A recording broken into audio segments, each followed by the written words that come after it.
16। ঢাকার ধামরায়ে বিশেষ অভিযান চালিয়ে 16 জনকে গ্রেফতার করেছে পুলিশ। মঙ্গলবার রাত থেকে বুধবার সকাল পর্যন্ত উপজেলার বিভিন্ন এলাকায় এ অভিযান পরিচালনা করা হয়। গ্রেফতারকৃতদের মধ্যে 9 জন ওয়ারেন্টভুক্ত আসামি, 4 জন মাদক মামলার আসামি, 1 জন ডাকাতি প্রস্তুতি মামলার আসামি এবং 2 জন শিক্ষার্থী সাদ হত্যা মামলার আসামি। গ্রেফতারকৃতরা হলেন মামুন মোল্লা, মজর মোল্লা, মনির হোসেন মোল্লা, আরমান আলী, রবি সরকার, হৃদয়, সারওয়ার হোসেন বাবু, সেলিম হোসেন, লাভলি আক্তার, আব্দুল আলিম, শামীম, রহিম, লাকি আক্তার, হাবিব প্রমাণিক ও শাকিল।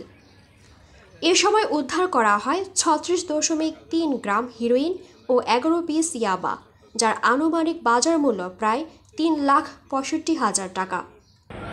আমাদের অভিযান চলমান থাকবে এবং আমরা মনে করি যে এই বর্তমান মাদক এবং এই পলাতক আসামিরা দেশের জন্য খুবই ক্ষতিকর।